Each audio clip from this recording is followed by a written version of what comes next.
Today in New York starts with breaking news. The satellite picture worth 1,000 words. Hurricane Sandy is spinning our way. Good morning and welcome to Today in New York on this Sunday, the 28th of October. I'm Pat Battle. And I'm Contessa Brewer. Yeah, Sandy is spinning closer to the tri-state, and this morning there are warnings to get out of its way. New York, New Jersey, and Connecticut have all issued states of emergency and some coastal mandatory evacuations. This storm is not a coastal threat alone. The reality is many of us will experience floods or the loss of power. Yeah, truly, there is really nowhere to run on this one. And if you haven't prepared yourselves yet, now is the time. Emergency supplies are flying off the shelves. Evacuation shelters are starting to open up. And today, we'll find out if the MTA is going to halt bus and subway service. Storm Team 4 is tracking Sandy. We're at the Jersey Shore throughout New York and in Connecticut. But first, we're going to go over to meteorologist Chris Cimino. He's got the latest on the progression of the storm. Chris. All right, good morning. We're dealing, of course, with a storm that doesn't have a small target. It has a very broad target because the storm is pretty much expanding in scope. Now, the center of the storm, you can see right here, it's a Category 1 hurricane with winds of 75 miles an hour, is surrounded by a much broader circulation, and that's the big concern. Notice the counterclockwise spin. Look at the fetch of the ocean already out here in the Atlantic. As this starts to move towards the north and eventually the northwest, it's going to take all of that water that's been piling up and circulating around that storm and push it up against the coast. It's moving northeast right now at 13 miles an hour, but look at some of the latest computer models. They're really honing in on one area now. Not a good place. It's the south central coast of New Jersey, Monmouth, Ocean County on south, and you can see the consensus pretty much there. The other consensus towards the city. Not good news for us. If you're northeast of that center, that's where the greatest storm surge is going to be. In addition to that, we're dealing with a lot of rain and a lot of wind that's going to affect the entire tri-state area. Expected by about sometime, let's say late Monday night, early Tuesday morning, approaching landfall in New Jersey. At that point, it moves inland, but it doesn't move away quickly enough. And in fact, that southerly fetch and southeasterly fetch of air will continue to pound the south shores of Long Island and New Jersey as well. A lot of flooding issues, a lot of coastal flooding issues, and a lot more in terms of impacts heading our way. Rafael Miranda's here to explain some of that to us as well. Rafi? That's right, Chris. Such a large storm. In fact, the tropical storm force winds extending over 500 miles out from the center of the storm. So even if you're not in direct landfall from Sandy on Tuesday morning, Monday night, you will feel the effects from the storm. You're not safe just because you're in the Hudson Valley or inland New Jersey. You're going to be feeling problems with Sandy starting tonight. In fact, let's take a look at the impacts starting tonight through Tuesday. Heavy rainfall, 3 to 6 inches plus. Probably going to see the heaviest rain off to the south, coastal sections of Monmouth and Ocean County, further south and west from there as well. Powerful wind gusts up to 80 miles per hour. Sandy will be a slow mover. So we're going to see those winds picking up tonight and lasting through Tuesday. The strongest winds on Monday, but we're going to deal with these winds over the next several days. When that happens, of course, we have the potential for downed trees and power outages, which may last 4 days. And we have a full moon coinciding with high tide Monday night, just when Sandy is approaching. So that spells trouble for coastal flooding. There is the potential for some record coastal flooding. So let's break it down by time now. This afternoon, the light rain begins to push in from south to north. It becomes breezy as well. Those winds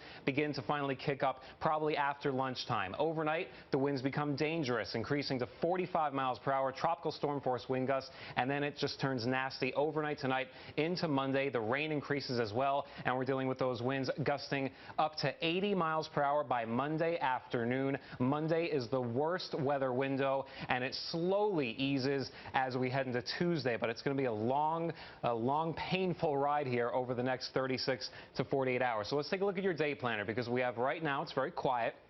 57 degrees. The winds begin to pick up throughout the day, but it's not in that danger zone until later on overnight tonight into Monday. And you could see high temperatures in the low 60s today, just becoming breezy. So this, if you have those last-minute preparations, today will still be relatively quiet to cooperate with those. Pat and Contessa, over to you. All right, Rafael, thanks. And we're going to find out later today whether the MTA plans to suspend service because of the oncoming hurricane.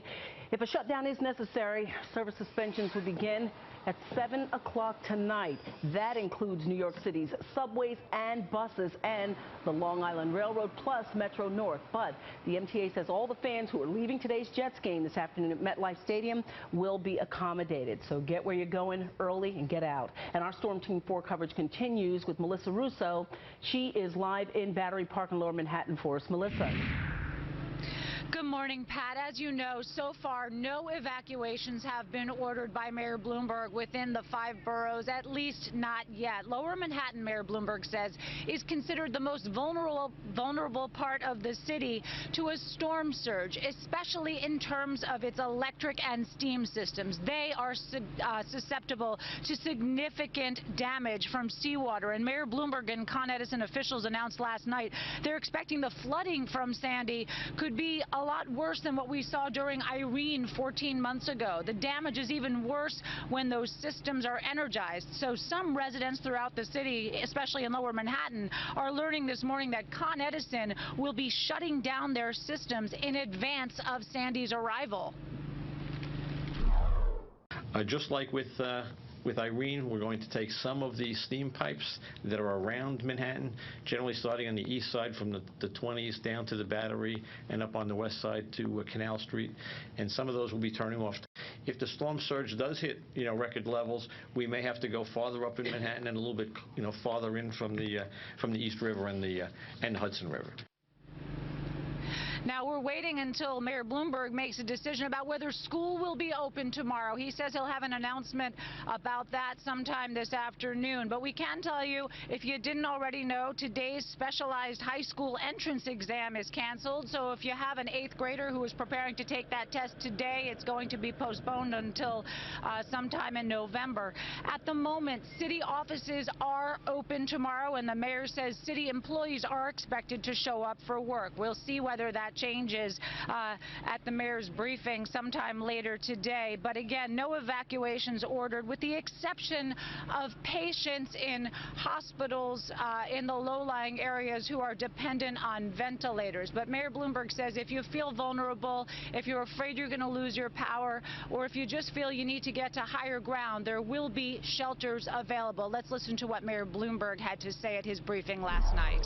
As of now, we are not ordering any evacuations. However, these storm conditions can be dangerous, and the safest thing you can do is to stay indoors. If you live in a low-lying area and have particular concerns about severe flooding or prolonged power loss, you should consider staying with friends or family members who live somewhere else, somewhere less vulnerable to these problems. If you live in a low-lying area, that is not an option for you. We also have 65 shelters in public schools around the city that are fully staffed and supplied. Now, because of the possibility that high winds could kick up sometime later this afternoon, Mayor Bloomberg has canceled all official events in parks today, beginning at 2 o'clock, and the parks themselves will be closed as of 5 p.m. And interestingly, of all days, the Statue of Liberty's crown, after a year-long renovation, was supposed to reopen today. Not such great timing for Lady Liberty. We don't know for sure if that reopening will be canceled, but we certainly think it could be affected by the weather, and we will keep you posted. That's the latest from Lower Manhattan. Pat and Contessa, back to you. All right, Melissa, thank you. Yeah, the Statue of Liberty says check for Twitter updates, because they're going to be letting people know who plan to visit the park today, whether that can still happen. So as Sandy is swirling closer to the shores, more communities are ordering mandatory evacuations. In fact, we know that everybody now in Fairfield, Connecticut, we're looking at some issues there. The evacuation has been ordered for the beach area of Fairfield and parts also of East Haven and Bridgeport as well. In New Jersey now, we know that people living along the barrier islands have been ordered to the mainland. So mostly we're talking about Long Beach Island. That happened yesterday at this point. And also for the first time for only the 4th time in history now, we know that Atlantic City is also being ordered evacuations there. For more on the situation in New Jersey now, let's go to Bryn Gingras. Apparently, do we have Bryn? Okay, Bryn, you're in Seaside Heights. Tell me what you're seeing. That's right, guys. I mean, it is really strong winds out here. The waves are roaring. We'd show them to you, but we still need a little bit more daylight for now. There's Eddie. He's taking you to see those waves. They are strong. You definitely feel this hurricane is right on our doorstep. Of course, New Jersey is still in a state of emergency. It never left that position. Governor Christie is telling everyone he wants everyone to prepare. Now, as you guys mentioned over this weekend, that's page or tweet us using the hashtag NBC4 NY. All right, our storm coverage continues after the break. High waves, strong wind, and heavy rain. Now, we've experienced a fair share of powerful tropical storms or hurricanes. Coming up, we're going to compare Sandy with past storms. And Chris will be back to tell us when and where we will feel the storm's impact.